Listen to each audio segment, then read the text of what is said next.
নমস্কার।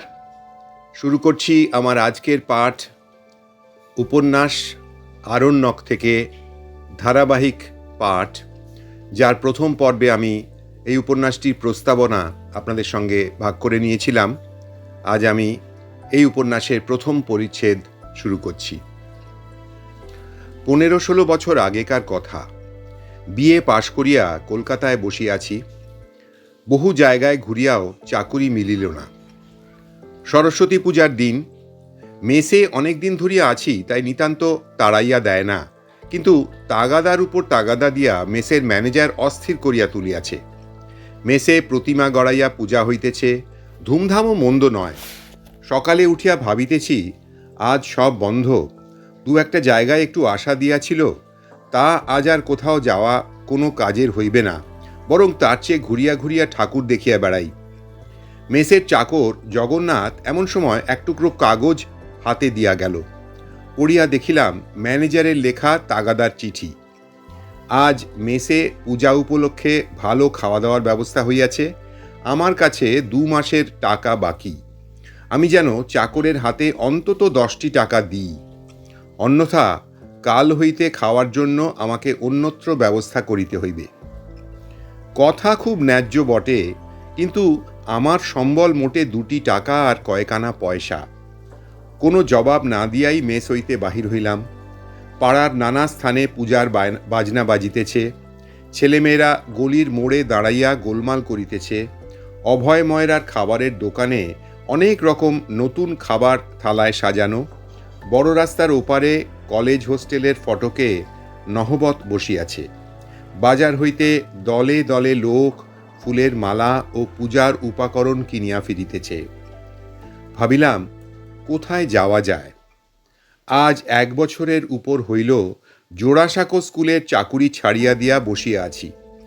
অথবা বসিয়া ঠিক নাই, চাকুরির খোঁজে হেন মার্চেন্ট আপিস নাই, হেন স্কুল নাই, হেন খবরের কাগজের আপিস নাই, হেন বড়লোকের বাড়ি নাই, যেখানে অন্তত 10 বার না হাঁটাহাঁটি করিয়াছি। কিন্তু সকলেরই এক কথা, চাকুরি খালি নাই। হঠাৎ পথে সতীশের সঙ্গে দেখা। সতীশের সঙ্গে হিন্দু হোস্টেলে একসঙ্গে থাকিতাম। বর্তমানে সে আলিপুরের উকিল। বিশেষ কিছু হয় বলিয়া মনে হয় না। বালিগঞ্জের ওদিকে কোথায় একটা টিউশনি আছে, সেটাই সংসার সমুদ্রে বর্তমানে তাহার পক্ষে ভেলার কাজ করিতেছে। আমার ভেলা তো দূরের কথা, একখানা মাস্তুল ভাঙা কাঠও নাই। যতদূর হাবুডুবু খাইবার তাহা খাইতেছি।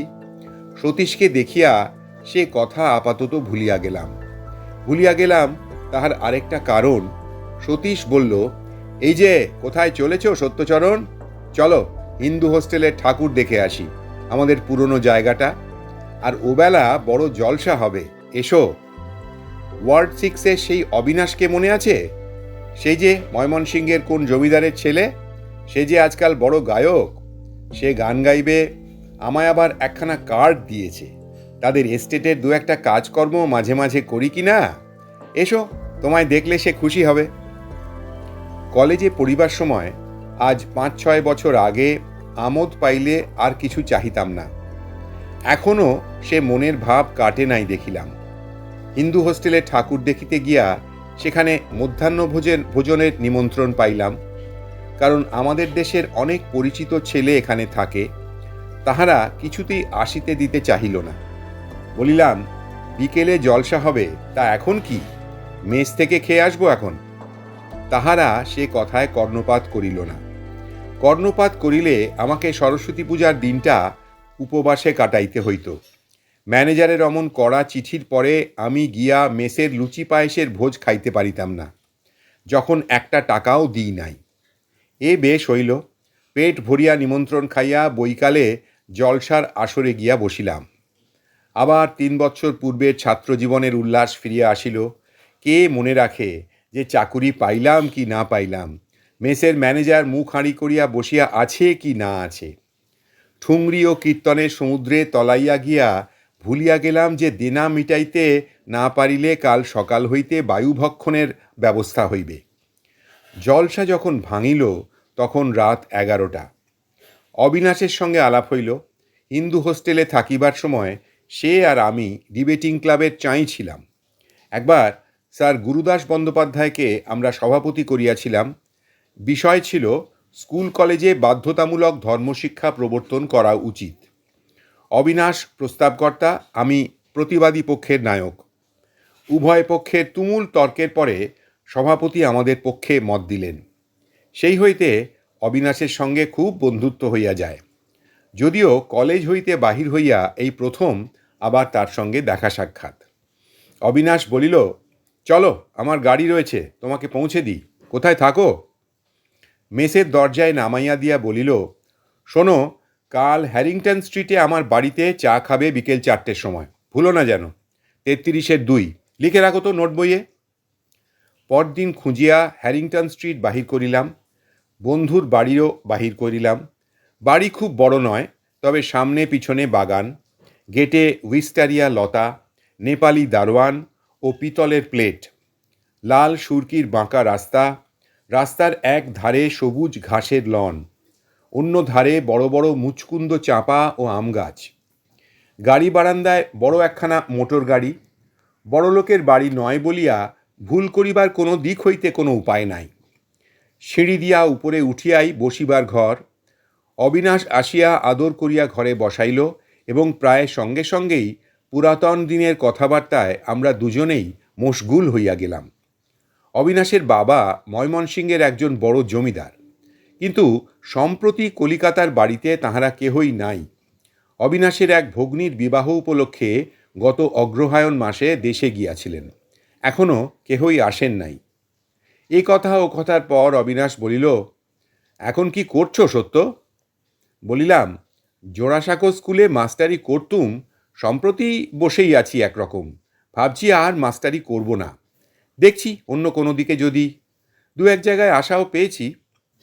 আশা পাওয়ার কথা সত্য নয়, কিন্তু অবিনাশ বড়লোকের ছেলে, মস্ত বড় এস্টেট ওদের, তাহার কাছে চাকুরির উমেদারি করিতেছি এটা না দেখায়, তাই কথাটা বলিলাম।